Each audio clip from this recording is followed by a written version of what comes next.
En el mundo y en México, el cine nació como documental. A lo largo de su historia ha cumplido una infinidad de funciones este género.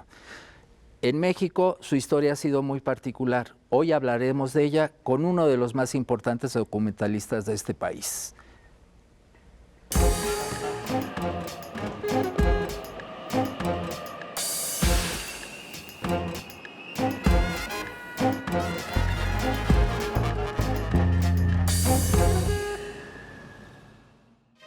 Los primeros registros documentales en México se dieron a inicios del siglo XX con escenas de la vida política y social del país. La Revolución Mexicana fue el objetivo de las cámaras, como la de Salvador Toscano, cuyo material fue reeditado años después por su hija, con el título de Memorias de un Mexicano. Mientras el documental se convertía en un importante recurso para preservar las memorias familiares, también iba cobrando fuerza en su vertiente de noticiero cinematográfico, formato que logró adaptarse incluso durante la época de oro y en el que destacaron figuras como Carlos Velo. En los 60, la efervescencia del movimiento estudiantil se filmó en El Grito, de Leobardo López Arreche, lo que motivaría la filmación de otros movimientos sociales. La entrada del video supuso una alternativa ante la crisis y censura. Mari Carmen de Lara, por ejemplo, logró consolidar el documental de denuncia con No les pedimos un viaje a la luna. En décadas recientes, el documental sigue siendo una mirada crítica sobre realidades que marcan nuestro presente.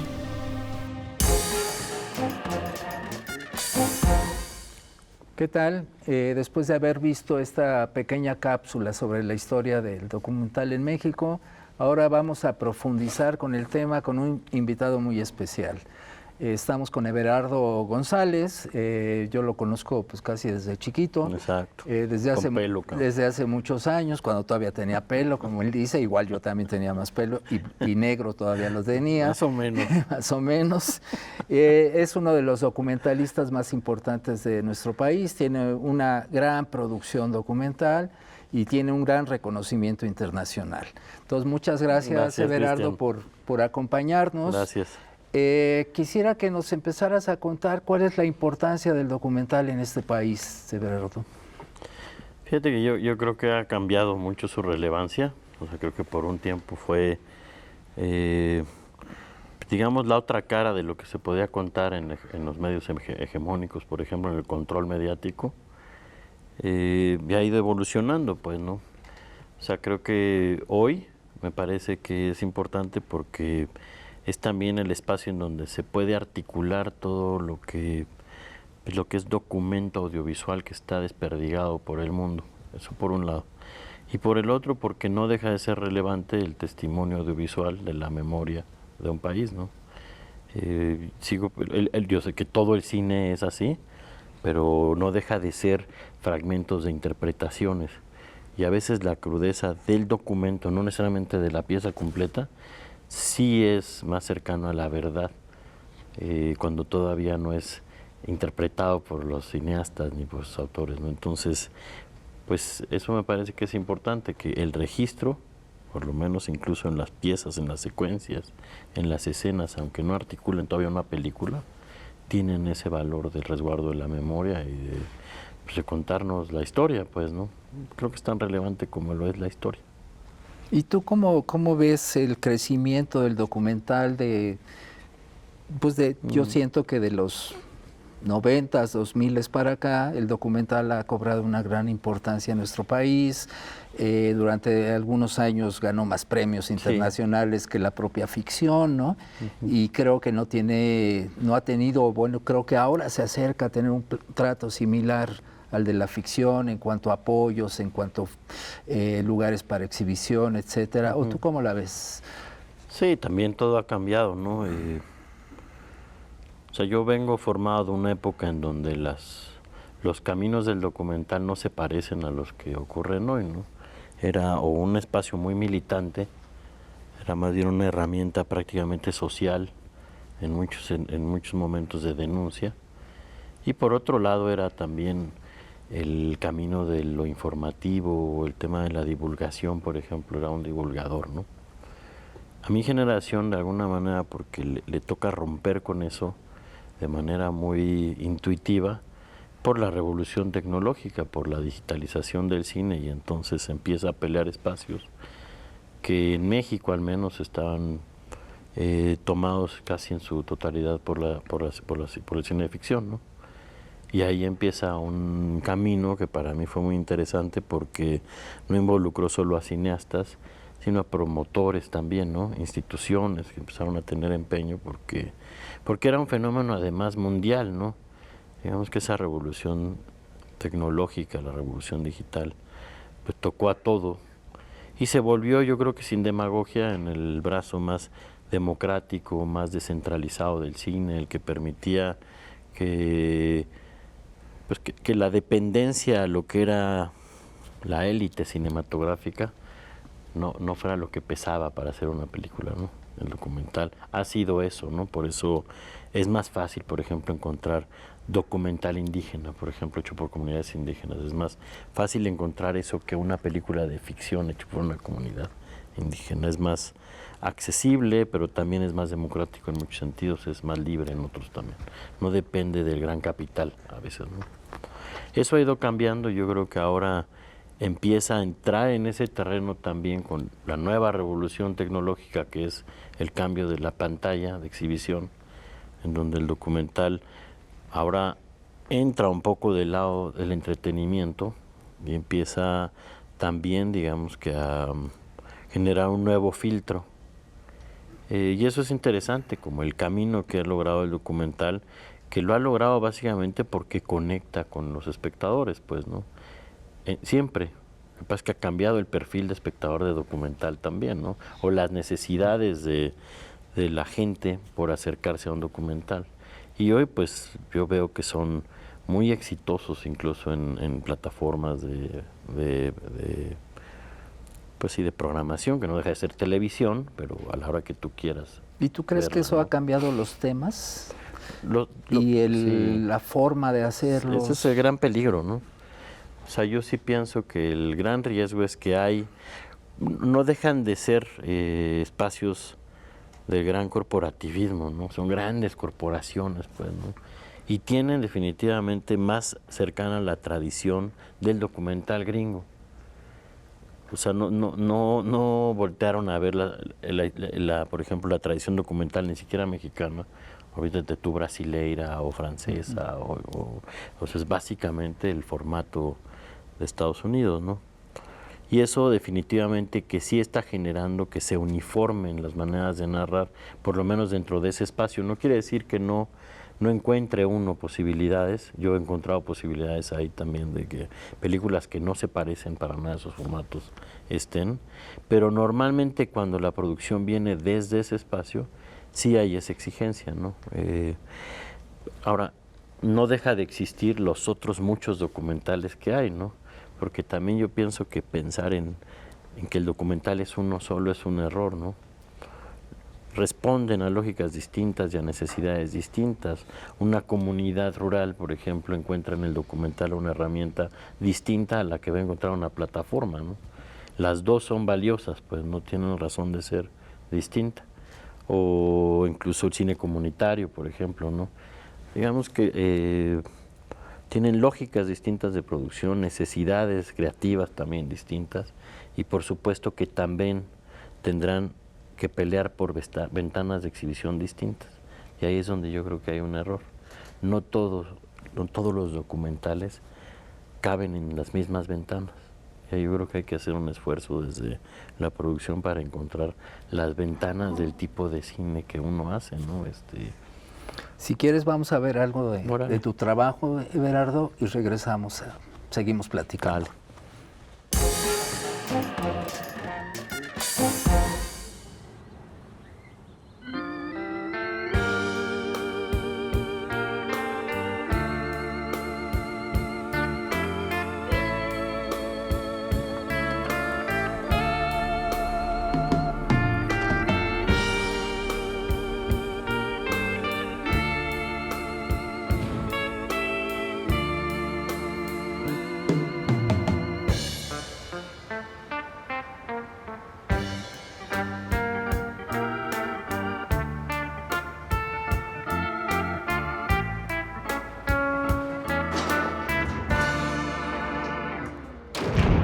gustaba la buena vida.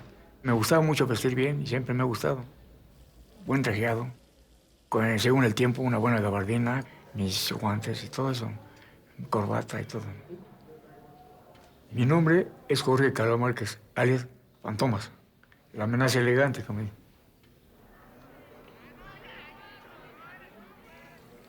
A mí me gustó siempre el traje de 3 piezas. Yo me ponía mi traje de azul y decía, ahora me voy a rayar. Rayar quiere decir, ahora me voy a llevar un buen botín.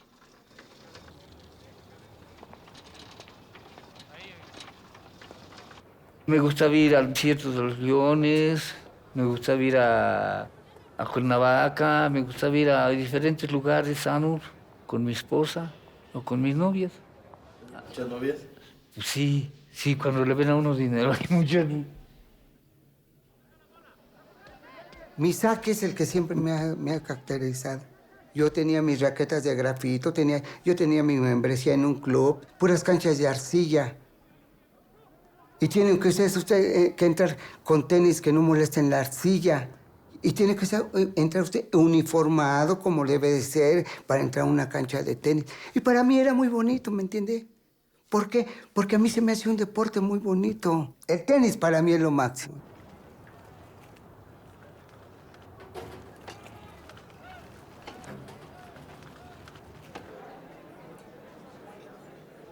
No conocí a mi padre, no sé de mi familia qué se hizo.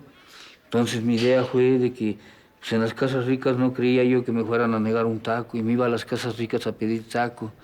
Entonces allí me comenzaron a conocer, a ver, y fue como que yo comencé a robar para llegar a ser lo que últimamente fui, ratero, y mi desgracia que me pasó. ¿Tú sientes feo cuando pides limosna? Sí, siento vergüenza. A veces el dinero no lo necesito porque tengo mi cajón de bolear y ahí me voy. Desde la mañana hasta como a las 4 ya llevo como 20 o 30 pesos. Bueno. Hay veces que me compro mis zapatos. Yo era niño de la calle, por decirle. Pues yo le arrebataba las bolsas a las señoras, me robaba las bicicletas. Y ese era cuando yo me empecé a dedicar al robo.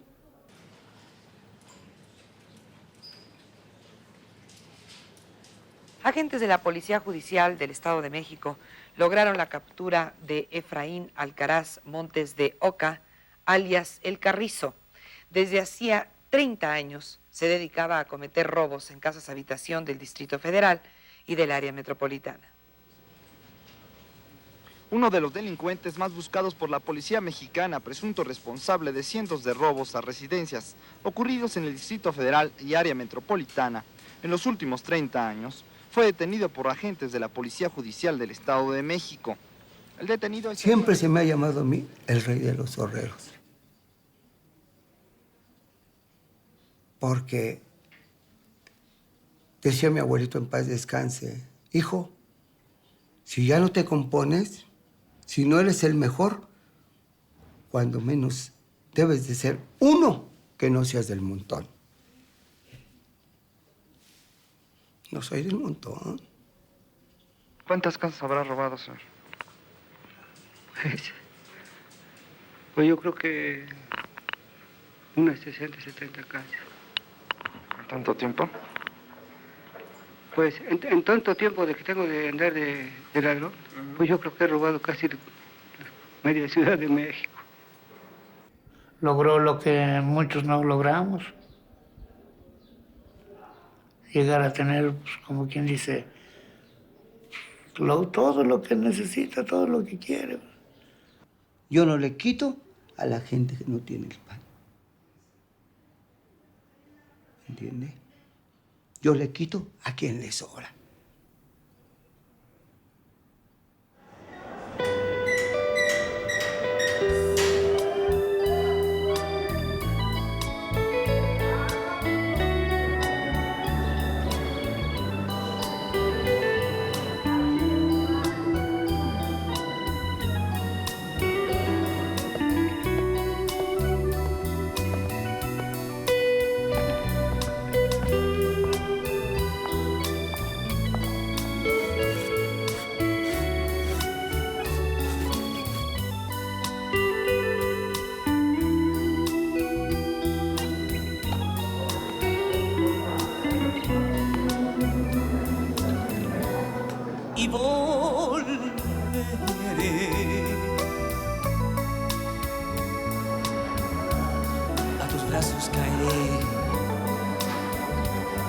las estrellas brillarán. Nuestro amor renacerá.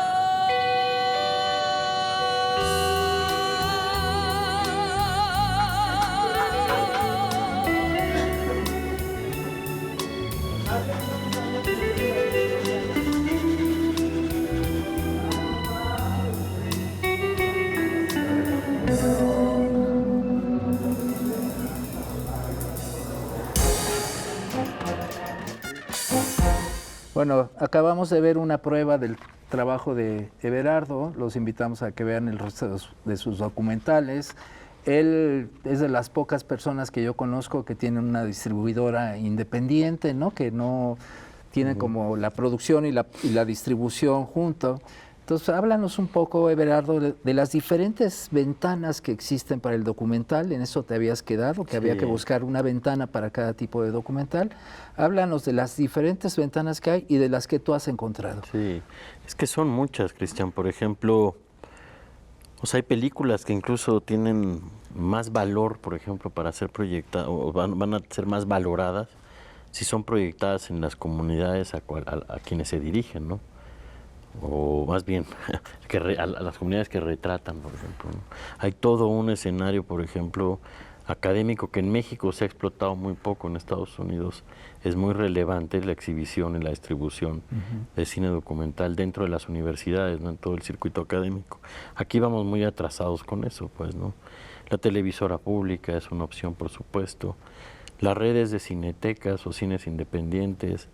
Y claro, pues al final, que es el más complicado siempre, no porque sea mejor necesariamente, sino porque también el espectador cambia, pues es el circuito comercial, en donde todo depende necesariamente del mercado, en donde la gente va al cine porque fue a otra cosa antes, ¿no? O sea, de ver zapatos o pantalones, pues se le cruza el cine y cruza el umbral. No es como ir a la cineteca, ¿no? Donde uno va solo a eso, normalmente, ¿no? Pero tú ves que llegue un día, ¿no?, ¿no?, en que la gente vaya a ver documentales mexicanos al cine comercial. Ay, pues bueno, yo he tenido prácticamente todas las películas en salas comerciales. Por supuesto que, a ver, ese es el gran tema también. Yo no puedo esperar el volumen de espectadores que tiene una película,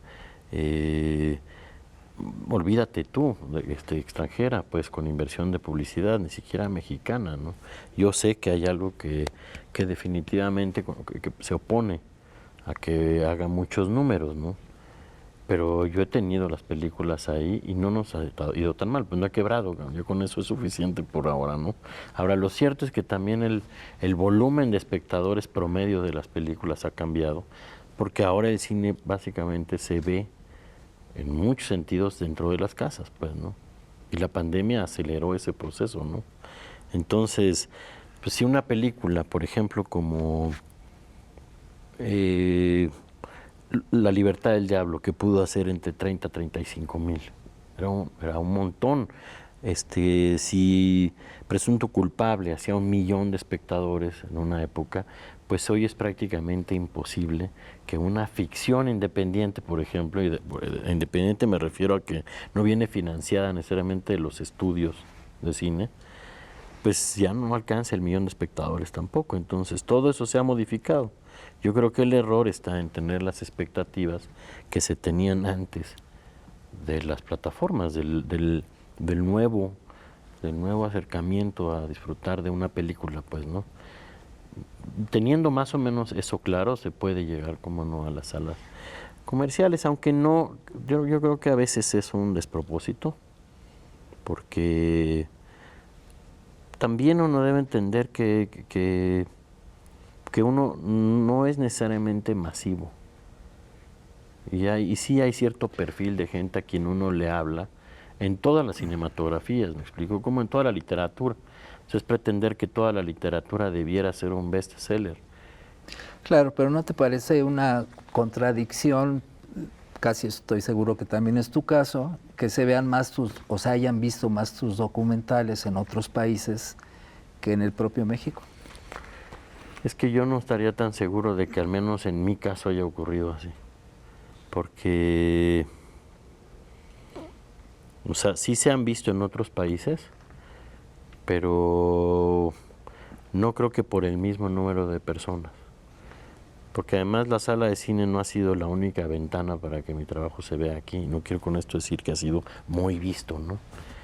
Pero, por ejemplo, Yermo, que abrió de manera virtual un ambulante en pandemia, tuvo más de 6,000 simultáneos. La Libertad del Diablo tuvo más de 2,000 simultáneos en presencial cuando se inauguró en Veracruz, me acuerdo. No dejan de ser películas que han tenido recorrido en las salas. Ahora, evidentemente sí hay películas más vistas en otros países que en México. No creo que sea mi caso, aunque nunca me he puesto a pensar mucho en eso. Sí pienso, por otro lado, que el reconocimiento es distinto, que si hay un aprecio distinto, por ejemplo, hacia el documental en otros países, que es más poderoso que la batalla permanente que en México hemos tenido para ser respetados, ¿me explico? Como cineastas. Hay otras tradiciones, pues, ¿no? Eso sí ocurre. Y hay cineastas que han sido más reconocidos, más que vistos, fuera de México que en México, ¿no? Ahora, yo creo que los años han pasado y los eventos cinematográficos también han volteado a ver al documental y nos ha hecho existir. También eso ocurre, ¿no? De eso te quiero preguntar. Sí. ¿El papel de los festivales de documental cuál es? Fundamental, ¿no? O sea, fue muy relevante, sobre todo más relevante en un momento que estoy hablándote, yo creo que principios de los 2000, ¿no? En los 2000. Era muy relevante porque no existían efectivamente espacios para que se viera el documental, que no fueran, olvídate tú, la televisión, que no fuera la televisión pública. Era muy difícil que entrara el documental mexicano. Y aún así, pues hay carreras consolidadas del periodo previo, ¿no? Nicolás Echevarría, Juan Paco Rusti, bueno, gente que logró muy buena reputación en el documental, pues. Claro, tenían otros caminos, ¿no? Pero los festivales yo creo que son relevantes no solo para que se vea cine, sino para que se hable de él. Y entonces un espacio que está concentrado en el cine documental, pues al paso de los años yo te diría que fue fundamental. Yo recuerdo los primeros Docs DF, cuando era Docs DF, los primeros ambulantes, pues eran 5 espectadores por película, sentados en una butaca, en una gradería, ¿no? Eso ha cambiado, porque de alguna u otra forma han sido quienes fueron los eventos que también ayudaron a internacionalizarnos. Y eso también fue relevante para nuestro camino, ¿no? Yo soy resultado absolutamente no solo de los festivales de documental, sino de los festivales de cine, porque entonces, claro, dentro de estos festivales no solo está el gusto por ver películas, sino también por entrar al mercado del cine, que esa parte es compleja, pues, ¿no? Y por discutirlo. Ahí es, por ejemplo, también en donde se resuelven de alguna u otra manera muchos de los destinos de la política pública que va a ocurrir en el cine. Por eso son relevantes los festivales de cine, son un lugar de encuentro. Más allá de... Para el espectador tiene un significado, para el cineasta y los cocineros del cine tiene otros significados y otras relevancias, ¿no? Pues creo que nos van a quedar muchos temas en el tintero porque nos faltó entrarle a las políticas públicas, pero ya el tiempo no nos va a dar, Everardo. Entonces, pues te agradezco tu presencia y te invito a que veamos justo una cápsula de la historia de los festivales de documental en nuestro país. Me encanta.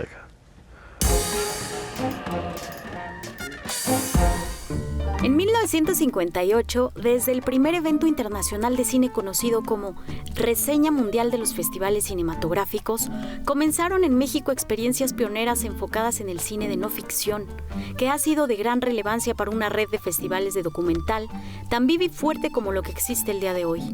En el 2000, con el nuevo milenio nació en la Ciudad de México Contra el Silencio Todas las Voces. 6 años más tarde, Docs MX y Ambulante. Y de los más nuevos, Resistimos, que en 2024 celebró su tercera edición. Impulsado por la Coordinación de Difusión Cultural de la UNAM, desde el 2019 también se realiza el Festival José Rovirosa de Cine Documental, totalmente en línea. Hoy el documental llega a muchos lugares del país. Documenta en la ciudad de Querétaro, ha contribuido a ello, así como otros festivales que, aunque ya no están vigentes, son parte de la construcción de una cultura documental nacional, entre ellos el Festival de la Memoria en Tepoztlán, Bordox en Tijuana y Zanate en el estado de Colima.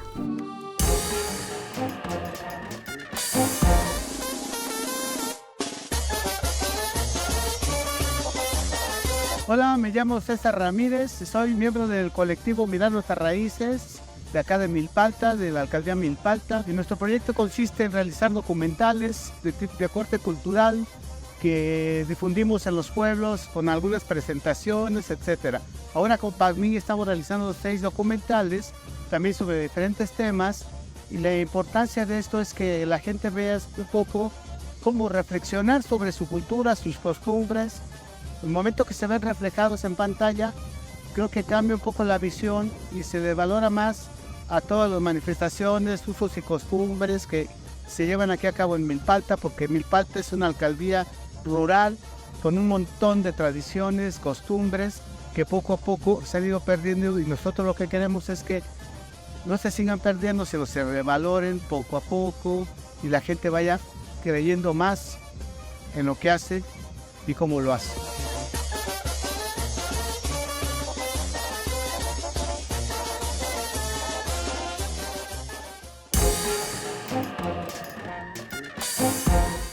Hemos llegado al final del programa dedicado a documental en Cine en la Ciudad. A las primeras 10 personas que nos escriban al correo cineenlaciudad.tv@gmail.com les haremos un obsequio cortesía de Artegios. No olviden de seguirnos en nuestras redes sociales y en nuestra página web. Hasta la próxima.